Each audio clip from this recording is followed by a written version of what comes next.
بسم الله الرحمن الرحيم. الحمد لله رب العالمين، والصلاة والسلام على رسوله الأمين وعلى آله وصحبه أجمعين. أما بعد، بەڕێزان خۆشەویستان،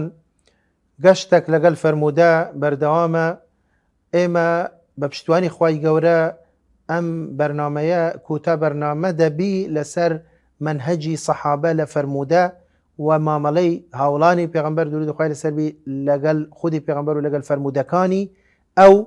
کە ئێمە لە بەرنامەکانی پێشووتر دە خاڵمان باس کرد کە خاڵێک ماوە، بەڵام بەڕاستی ینی ئەم خاڵێکی گرنگە، بۆیە بە پێویستم زانی کە ینی ئەم بەرنامەیە تایبەت بکەم بە قسەکردن لەسەر ئەم خاڵەیە، ئەویش کە بریتیە لە العمل بما جاء في السنة، یعنی لەلایەن سەحابە ئیش بە سنەکردن، یعنی ئیشکردن بە سنەتی پێغەمبەر درود خوای لەسەر بی، پابەندبوون بە فەرمانەکانی پێغەمبەر درود خوای لەسەر بی، لاساییکردنەوەی پێغەمبەر صلی الله علیه وسلم لە هەموو قسە و کردەوە و هەلس و کەوت و هەستان و دانیشتن و ڕۆیشتن و بەلکو تەنانەت نووستن و خواردن و خواردنەوە و یعنی بەڕاستی کاتی ژیاننامەی هاوڵان دەخوێنیەوە، کاتی تەماشایان دەکەی چۆن بەڕێز بووینە، چۆن ڕێزیان گرتووە لە پێغەمبەر صلی الله علیه وسلم، چۆن بە گەورەیان زانیوە، چۆن بە شوێنی کەوتونە، چۆن فەرمانەکانیان وەرگرتووە، چۆن لە بەردەمی دانیشتۆن چۆن چووکیان داناوە، لە مەجلیسی ئەو حزوریان هەبووە، چۆن هەوڵیان داوە بە بێدەنگی دابنیشن، بەبێ ئەوەی کە یعنی قسەیەکی بەرزونزم بکەن لە خزمەت پێغەمبەر درود خوای لەسەر بی، بەلکو تەنانەت یعنی زۆر جار کاتی کە ڕاویەکان بۆمان دەجێرنەوە، کاتی کە پێغەمبەر صلی الله علیه وسلم قسەی دەکرد، سەحابەکان هاوڵە بەڕێزەکان دانیشتون لە مەجلیسی پێغەمبەر صلی الله علیه وسلم، فەرموویانە كأن على رؤوسهم الطير، كأن على رؤوسهم الطير، سبحان الله، وەک ئەوەیە کە بڵێن هەر یەک لەو سەحابانە باڵندەیەک طەیرێک لەسەر سەریتی. ئەمە کینایەتە لەبوو ئەوەی کە ئەوان تەنانەت جوڵەیان نەبوو، نەدەجوڵانەوە لە خزمەت پێغەمبەر صلی الله علیه وسلم، لە مەجلیسی پێغەمبەر صلی الله علیه وسلم، لە حزوری ئەو لە خزمەتی ئەو، یعنی ڕوویان لەو دەکرد، تەنانەت لەبوو چرکەیەکیش ڕوویان نەدەبردە ئەولا و ئەولا، تەنانەت لەبوو چرکەیەکیش قسەیان نەدەکرد لەگەل یەکتر، كأن على رؤوسهم الطير. بۆیە بەڕێزان بەڕاستی یعنی کاتی کە ئێمە تەماشەی ئەوان دەکەین ئەوجا خۆمان دەبینین، بەڕاستی خۆمان زۆر بەکەم دەبینین، بەڕاستی خۆمان زۆر بەکەم تەرخەم دەزانین بەرامبەر پێغەمبەر درود خوای لەسەر بی، بەرامبەر سونەتەکانی ئەو، بەرامبەر فەرموودەکانی ئەو. بۆیە بەڕێزان ئەم خاڵێکی زۆر گرنگە، و ئەم خاڵە بەڕێزان ئەم نمونانەی کە بۆتان باسەکەم، ئەمانەش بەڕاستی چەند نمونەیەک باسەکەم، بەڵام هەر هیچ نین، هەر زۆر کەمن. ئەوەی کە بێوێ بچی با بچی ژیاننامەی هاوڵان بخوینتەوە، بچی سیرەتی پێغەمبەر صلی الله علیه وسلم بخوینتەوە، ئەوجا بۆی دەرەکەوی، ئەوجا نمونەی زۆر لەوانەیە گرنگتر و گەورەتر و بەهێزتری دەرەکەوی. ئەمە هەمووی بەڵگەی چیە بەڕێزە؟ ئەدی بەڵگە نییە لەسەر ئەوە کە ئەوان وەکو پێغەمبەر مامەڵەیان دەکرد، ئەدی بەڵگە نییە لەسەر ئەوە کە ئەمە وەکو کەسێکی ئاسایی نییە، ئەمە نێردراوی خوایە، ئەمە پەیامی خوای پێیە. قسەکانی ئەو، کردەوەکانی ئەو، هەڵسوکەوتەکانی ئەو هەمووی دینە، هەمووی وحیە، هەمووی تەشریعە. بۆیە بەو شێوازە مامەڵەیان دەکرد لەگەڵ پێغەمبەر صلی الله علیه وسلم، لەگەڵ قسەکانی، لەگەڵ فەرموودەکانی، لەگەڵ کردەوەکانی. بۆیە بەڕێزان ئەگەر دەست پێ بکەین بەو نمونانەی کە یعنی من هەوڵم داوە چەند نمونەیەک یعنی باسەکەم ئینشاءڵڵا لەو بەرنامەیە، یەک لەوانە کە ئیمامی مسلم بۆمان دەجێرتەوە لە صحیحەکەی خۆیدا، کە فەرمودەیەکمان هەیە پێغەمبەری خوا درودی خوای لەسەر بی کە دەفەرمی چی دەفەرمێت من صلى 12 ركعة في يوم وليلة بنى له بهن يعني بني له بهن بيت في الجنة. أما فرمودي پیغمبر صلى الله عليه وسلم پیغمبر صلى الله عليه وسلم جارك أم قصي فرموي هر كسك لشو روجك ده 12 ركعة نويش كسنة الأمانة طبعا سنتي مؤكدا يعني زانان فقهاء باسكن كأم 12 ركعتا سنتي مؤكدا كبريتية لا 2 ركعات بيش نويجي بياني 4 ركعات بيش نويجي نيورو 2 ركعات دواي نويجي نيورو أمشاش و2 ركعات دواي نويجي مغرب 2 ركعات دواي نويجي عشاء أما بلين قوتمان شش نيورو ودو بيش بياني ودوش دواي مغرب دوش دواي عشاء أما 12 ركعات. أما چه پەیوەندی بە پابندبوونی سەحابە هەیە بەڵێ ئەم فەرمودەیە بە سلسلە سەنەدی بەو بڵێن ڕاویانە ڕیوایەت کراوە کە یەکەم کەس ئەم فەرمودەیەی بیستیە لە پێغەمبەر صلی الله علیه وسلم چێە خێزانی پێغەمبەر صلی الله علیه وسلم ئوم حەبیبە کچەی ئەبی سوفیان ئوم حەبیبە ئەم حەدیسەی بیستیە دوای ئەوە عنبەسەی کوڕی ئەبی سوفیان کە دەکەتە برای ئوم حەبیبە لە ئوم حەبیبە دەبیستی ئەم حەدیسە ئەو جا دوای ئەوە چێ دەبیستی عەمڕی کوڕی ئەوس ئەو جا دوایە نوعمانی کوڕی سالم دەبیستی ئەم حەدیسە طبعا ئیمام مسلم بە سەنەدی خۆی ئەم حەدیسەی ڕیوایەت کردووە لە نوعمانی کوڕی سالم هەتا ئەخیری حەدیسەکە مەوزوعی شاهد لێرە چیە بەڕێزان کاتی کە ئوم حەبیبە ئەم قسەیە دەبیستی لە پێغەمبەر صلی الله علیه وسلم دوای ماوەیەک بزانە چەندی پێچووە ئەو جا قسەکەی پێغەمبەر صلی الله علیه وسلم دەجێرتەوە عنبەسەی برای لەوێ دەبیستی ئوم حەبیبە کاتی کە فەرمودەکە دەجێرتەوە لە کوتایی فەرمودەکە دەفەرمی چی ئوم حەبیبە دەفەرمێت فما تركتهن منذ سمعتهن من رسول الله صلى الله عليه وسلم دەفەرمێت واللهی لەو کاتەوە کە ئەم فەرمودەیەم بیستیە لە پێغەمبەر صلی الله عليه وسلم ئەم 12 ركعات نوێژەم تەرک نەکردووە لەو کاتەوە هەتا ئێستا دوای ئەوە عنبەسە کە ئەم فەرمودەیە دەجێرتەوە دەفەرمێت فما تركتهن منذ سمعتهن من أم حبيبة والله ئەم 12 ركعاتم تەرک نەکردووە لەو کاتەوە کە من لە ئوم حەبیبەم بیستیە خوشکی خۆم خێزانی پێغەمبەر صلی الله عليه وسلم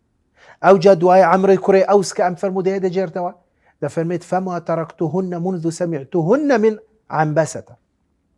دەفەرمێت والله من لەو کاتەوە کە ئەم فەرمودەیەم بیستیە لە عنبەسە ئەم 12 ركعاتم کردووە ئەنجام داوە تەرکم نەکردو ئەو جا نوعمانی کوڕی سالم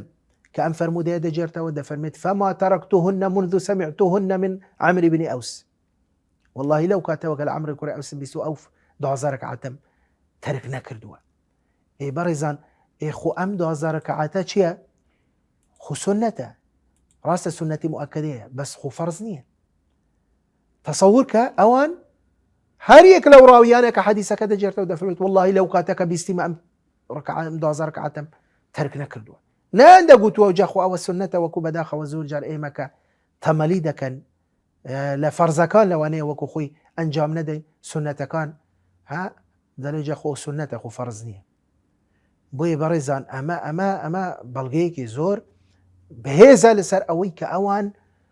هەرچی پێغەمبەر صلی الله علیه وسلم دەیکرد هەرچی دەیگوت ئەوان وەکو دین وەکو وحی وەکو تەشریع وەریان دەکرد قبولیان دەکرد جێبەجێیان دەکرد نەیان دەپرسی هەرێ ئەمە چییە ئەمە فەرزە ئەمە سنەتە ئەمە واجبە ئەمە ڕوکنە مادام پێغەمبەر صلی الله علیه وسلم کردیتی خلاص نمونەیەکی تر بەڕێزان ئەویش کە ئیمامی عەلی کوڕی ئەبی تاڵب لەگەڵ خێزانەکەی فاتیمەی کچی پێغەمبەر ڕەزامەندی خوای لەسەر بی کاتی کە لە فەرمودەیەک طبعا فەرمودەکە صحیحە لە صحیحین داهاتووە ئیمامی بوخاری مسلم ڕیوایەتیان کردووە کاتی کە فاتیمەی کچی پێغەمبەر صلی الله علیه وسلم بڵێن هاوسەرەکەی ئیمامی عەلی دەفەرمێت من دەچمە خزمەت پێغەمبەر صلی الله علیه وسلم داوای خادمێک دەکەم داوا ئەوەی دەکەم کە شاگردێک خادمێک خزمەتکارێک پێغەمبەر صلی الله علیه وسلم لەم بنێری بەڕاستی ماندووم هیلاکم بەدەست ئیش و کاری مالەوە دەستم هەمووی ئەوە بووە زبر بووە ماندوو دەبم دەچمە خزمەت پێغەمبەر صلی الله علیه وسلم بۆ ئەوەی خادمێک ئەویش پێ دەڵێت باشە بڕۆ ئیزنی دەدە کە دێتە مالی پێغەمبەر صلی الله علیه وسلم لەو کاتە پێغەمبەر صلی الله علیه وسلم لە مال ناوی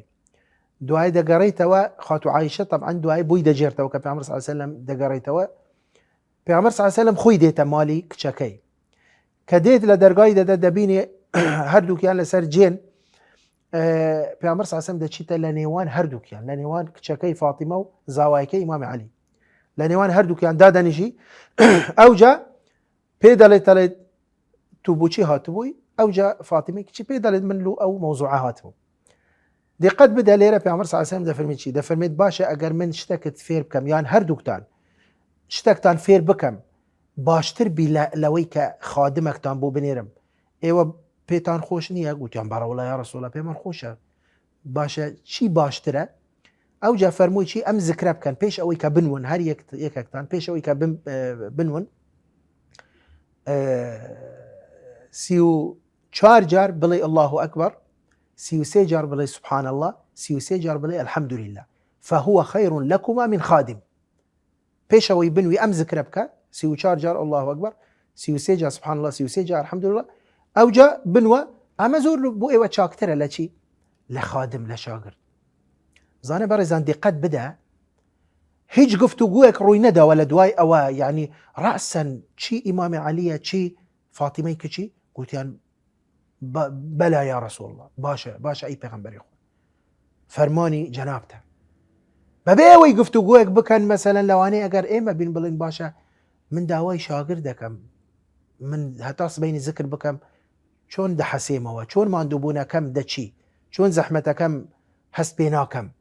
لەوانەیە بە بیرکردنەوەی خۆمان بە عەقڵی خۆمان قبول نەکەین بڵێ من باس چی دەکەم چی پەیوەندی بە ذکرەوە هەیە بەڵام ئەمە پێغەمبەرە ئەمە نێردراوی خوایە ئەمە لە خۆیەوە قسە ناکە خلاص بەڵێ یا رەسوڵ الله ئەو جەدوای ئەوە بەڕێزان مەوزوعی شاهەتی شتوماوە ئەوش ئەوەیە کە ئیمامی عەلی لە دوای تێپەڕبوونی زیاتر لە 40 ساڵ لە دوای شەڕی سەفین طبعا ئەو فتنەی کە ڕوویدا لە نێوان مسلمانان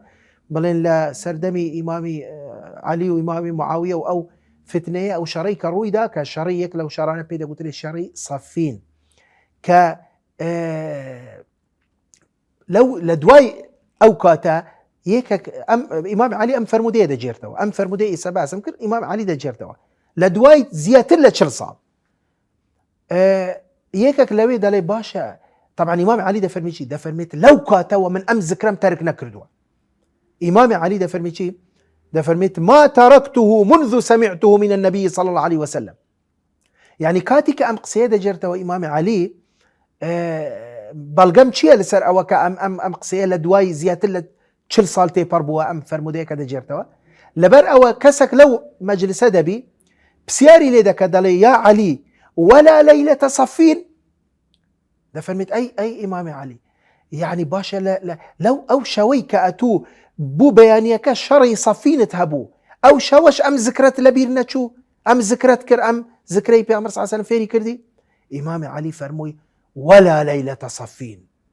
نا والله ئەو شەوی سەفینش لەبیرم نەچووە سبحان الله مع العلم بەڕێزان خۆ هەمومان دەزانین ئەگەر ئینسان کارێکی گرنگی لە پێش بی کوڕ و جار وایە ئینسان فەرزی لەبیرە چی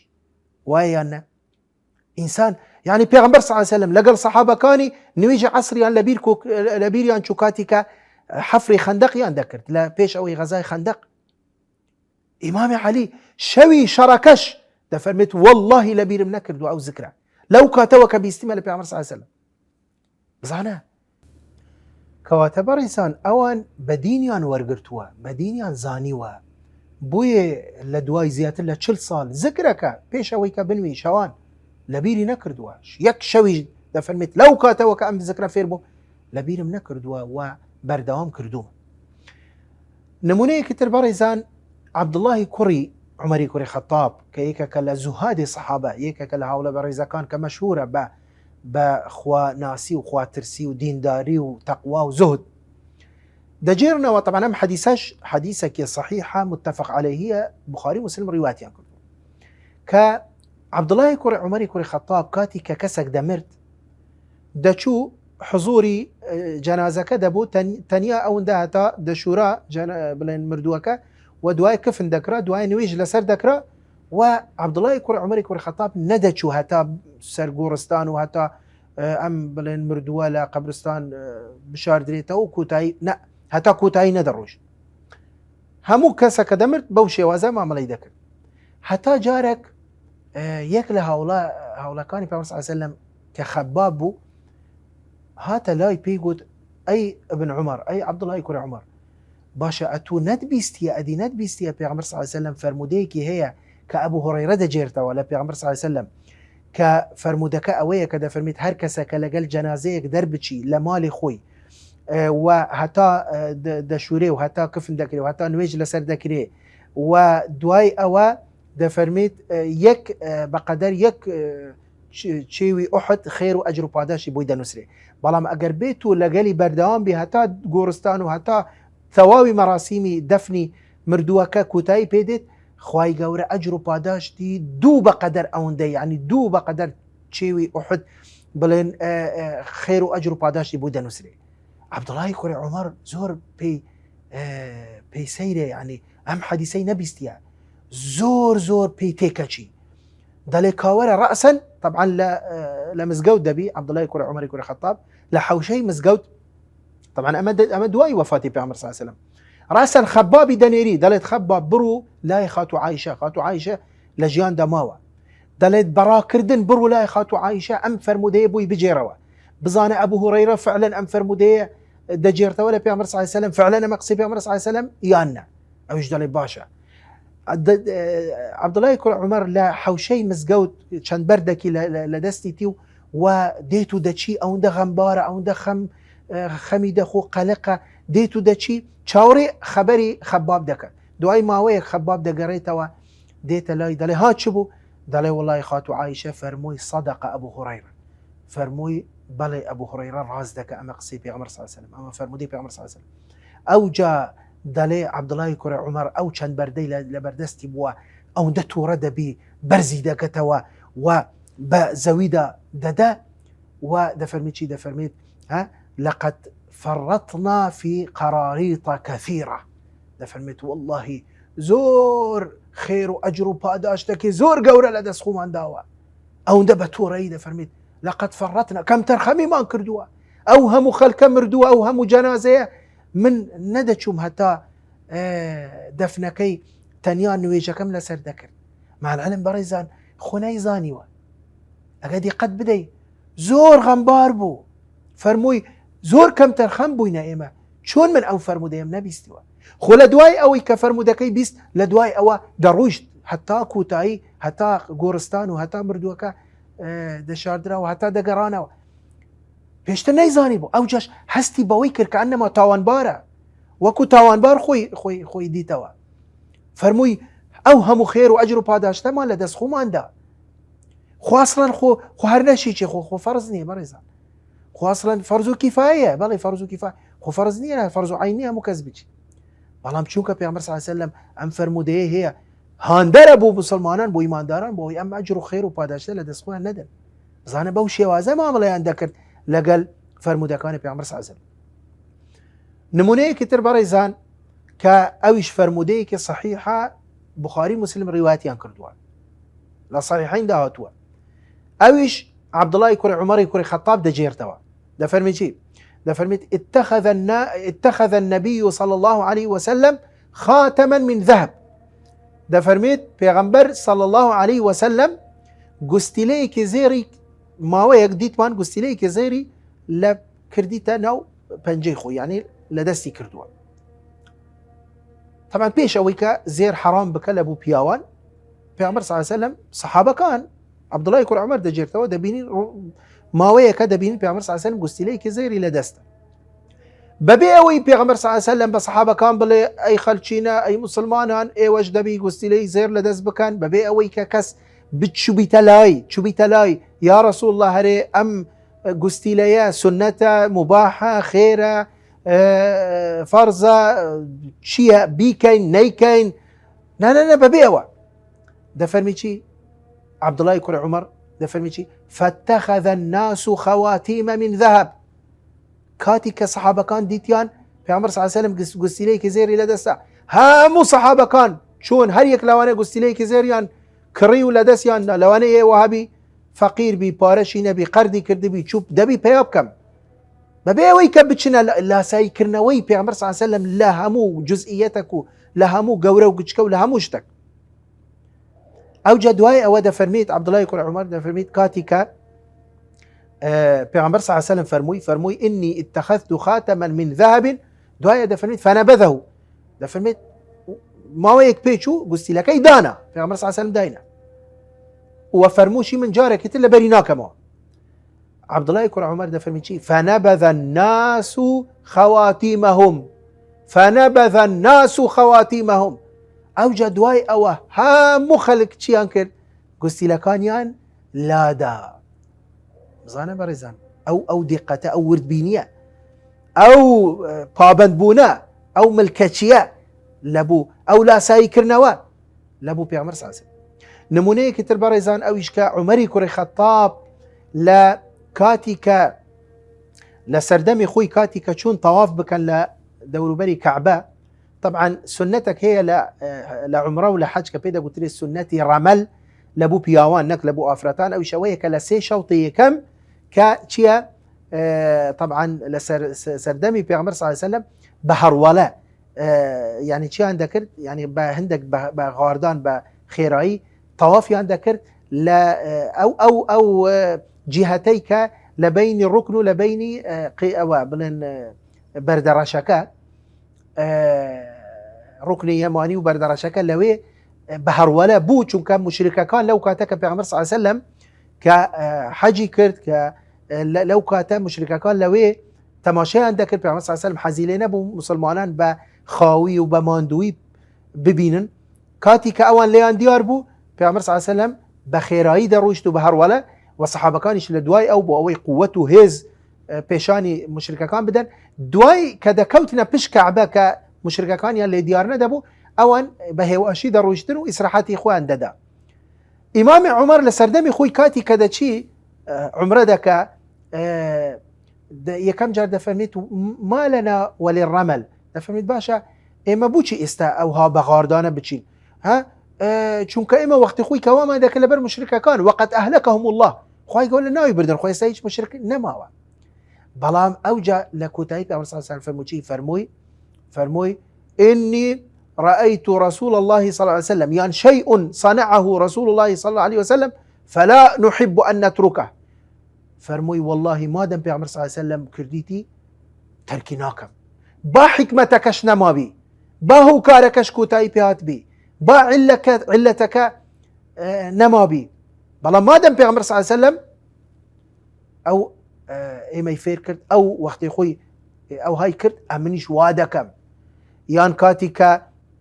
استلامي حجر اسود يان ماچ كردني بردرشكا كفرموي والله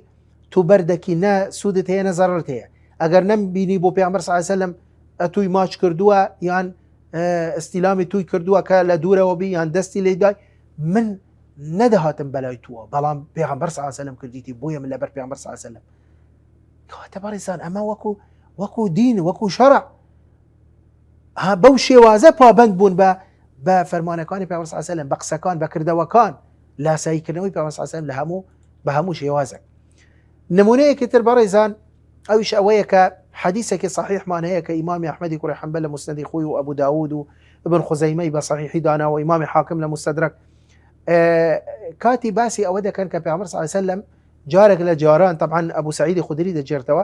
كذا فرمي جارك بيغمبر صلى الله عليه وسلم بيش نويجي امامتي بو ايما يكر لدروي مزقوت لبيابان بلن لدروا طبعا لو كاتاك لدروا بن ببيلاوا كان على كان يعني دانا كلدروا بن نكلنا ومزقوت وشندين جار بيغمبر صلى الله عليه وسلم نويجي كردوا ببيلاوا بنعلوا صحابه كانش بهمان شيوا بلام ده فرمي جارك بيغمبر صلى الله عليه وسلم لدرا وكا بيش نويجي بو ايما يكر لناو نويش ان على كاني دانا للاي تشبي خوي دانا لناو نويش او جاء ابو سعيد الخدري ده فرمي فلما راى الناس ذلك كاتك خلكك اوها لناو نويش بيغمبر يدي صلى الله عليه وسلم بلا وكاين على كاني دانا للاي تشبي خوي دانا ده فرمي خلعوا نعالهم هامو صحابه كان لو سري ريزو او سري ريزو خلعوا نعالهم هاموين نعل كان يندار عين وكوب بيغمبر صلى الله عليه وسلم فلما قضى صلاته دوايك مشكو تايب هاد بيغمبر صلى الله عليه وسلم فرموا ما بالكم القيتم نعالكم هاري خير بو اي ونعل كان تان دانا لناون ويش زانا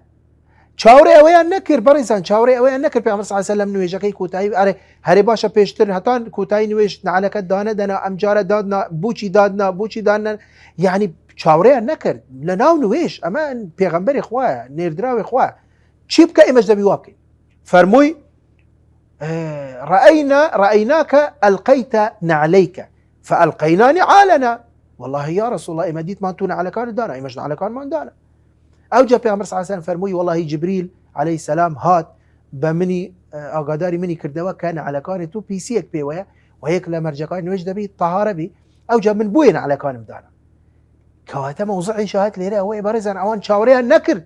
پێغەمبەر نوێژەکەی تەواو بکە لە ناو نوێژ پێغەمبەر صلی الله علیه و سلم چی کرد ئەوانیش ئەوها دەکەن. بۆیە دوو نمونە بە خێرایی باسەکەم کە کۆتایی بەو بابەتە دەینم. نمونەی نوەم ئەویش ئەوەیە کە سەلەمەی کوڕی ئەکوع سەحابیە کە دەجێرتەوە دەفەرمێت جارێک طبعا حەدیثەکە صحیح ئیمام مسلم ڕیواەتی کردووە دەفەرمێت پیاوەک پێغەمبەر صلی الله علیه و سلم پیاوەکی دیت بە دەستی چەپ نانی دەخوارد بە دەستی چەپی نانی دەخوارد. پێغەمبەر صلی الله علیه و سلم فەرمووی کل بیەمینیک، کل صیغەی ئەمرە. پێغەمبەر صلی الله علیه و سلم طبعا ئەگەرچی ئەعرابی بوو کەسێکی یعنی مسلمانیش بوو بەڵام کەسێکی متەکەبر بوو خوبایی و یعنی مەغرور بوو بە دەستی چەپ پێغەمبەر صلی الله علیه و سلم کاتی کە فەرمانی پێ کرد کل بیەمینیک بە دەستی ڕاست بخۆ لە تەکەبر و لەوەوە گوتی چی؟ گوتی لا ئەستەطیع، گوتی نەخێر من ناتوانم بە دەستی ڕاست بخۆم. طبعا پێغەمبەر صلی الله علیه و سلم دەزانی کە دەتوانی بە دەستی ڕاست بخۆ بەڵام پێی عیبە یان پێی کەمە یان پێی خۆش نییە کە فەرمانی پێغەمبەر صلی الله علیه و سلم جێبەجێ بکە. گوتی لا ئەستەطیع، گوتی ناتوانم. ئەوجا پێغەمبەر صلی الله علیه و سلم فەرمووی چی؟ فەرمووی لا ئستەطعت ما منعه إلا الكبر، فەرمووی مادەم ناتوانی دە ئینشاءالله قەت ناتوانی، والله ئەتوو دەتوانی بەس کبر تەکەبر و خوبایی بوون و خوبەزلزانین وات لێ کرد کە فەرمانەکەی من جێبەجێ نەکەی، مادەم ناتوانی ئینشاءالله قەت ناتوانی. ئەوجا ڕاویەکە دەفەرمی چی؟ دەفەرمێت ما رفعها إلى فيه، دەفەرمێت ئەو کابرایە هەتا مرد دەستی ڕاستی تووشی شەلەل بوو ئفلیج بوو نەیتوانی دەستی خۆی بنکەت هەتا بوو دەمی خۆی حتا مرد هەر بە دەستی چەپی دەیخوارد. زانە بەڕێزان فەرمانی ڕەتکردنەوەی فەرمانی پێغەمبەر صلی الله علیه و سلم چەند ترسناکە، چەند خەتەرە، چەند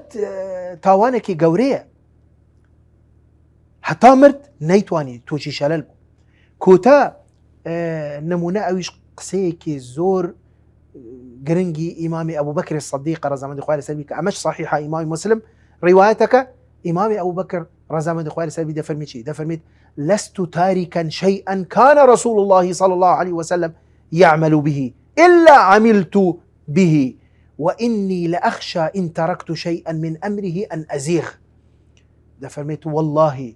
هیچ شتێکم تەرک نەکردووە ئەوەی کە پێغەمبەر صلی الله علیه و سلم کەزانی بم پێغەمبەر صلی الله علیه و سلم کردیتی کەزانی بم پێغەمبەر صلی الله علیه و سلم ئەمری کردووە فەرمانی کردووە قسە بڵێن کردەوەی هەرچی کردبی هەرچی ئەمری کردبی من جێبەجێم کردووە ئللا دەبی جێبەجێ بکەم. والله زۆر لەوە دەترسم ئەگەر یەک فەرمانی ئەو پێشێل بکەم جێبەجێ نەکەم بۆ ئەوەی کە من گومڕا ببم، بۆ ئەوەی کە من لە ناو بچم، بۆ ئەوەی کە من بە هیلاکەتدا بچم. بەو شێوازە بوون بەڕێزان. بۆیە بەڕاستی یعنی وەکو لە سەرەتاش باسم کرد نمونە زۆر زۆرە ژیانی سەحابە هەمووی بریتیە لە پابەندبوونی ئەوان بە فەرمانەکانی پێغەمبەر صلی الله علیه و سلم، یعنی لاساییکردنەوەی پێغەمبەر صلی الله علیه و سلم، چۆن پێغەمبەر صلی الله علیه و سلم هەرسوکەوتەکە، چۆن قسە دەکە، چۆن لە ڕێ دەچی، چۆن دادەنیشی، چۆن هەردەستەوە، چۆن نانەخۆت، چۆن ئاو دەخۆتەوە، یعنی بە هەموو شێوازێک ئەبەدەن نەیان دەپرسی هەرێ ئەمە سنەتە، هەرێ ئەمە مباحە، ئەمە فەرزە، مادەم قسەی پێغەمبەر صلی الله علیه و سلم، مادەم کردەوەی ئەوە بە فەرزیان دەزانی، جێبەجێیان دەکرد، تەرکیان نەدەکرد، پابەند دەبوون بەوە. بۆیە بەڕێزان ئەمانە هەمووی بەڵگەن لەسەر ئەو پەڕی گرنگیدانی سەحابە بە سنەتی پێغەمبەر صلی الله علیه و سلم، بە فەرمودەکانی پێغەمبەر صلی الله علیه و سلم، ئەو پەڕی گەورەیە لە بوو پێغەمبەر صلی الله علیه و سلم لەلایەن سەحابەوە، ئەو پەڕی ڕێزە لەلایەن سەحابەوە لە بوو پێغەمبەری خوا درودی خوای لەسەر بی. بۆیە ئێمە بە پشتوانی خوای گەورە ئێمە لە بەرنامەی داوات و دێنە سەر منهەجی شوێنکەوتووەکان لە حەدیث و معاملەی ئەوان لەگەڵ سنەتی پێغەمبەر صلی الله علیه و سلم لەگەڵ فرمودەکان. وآخر دعوانا الحمد لله رب العالمين.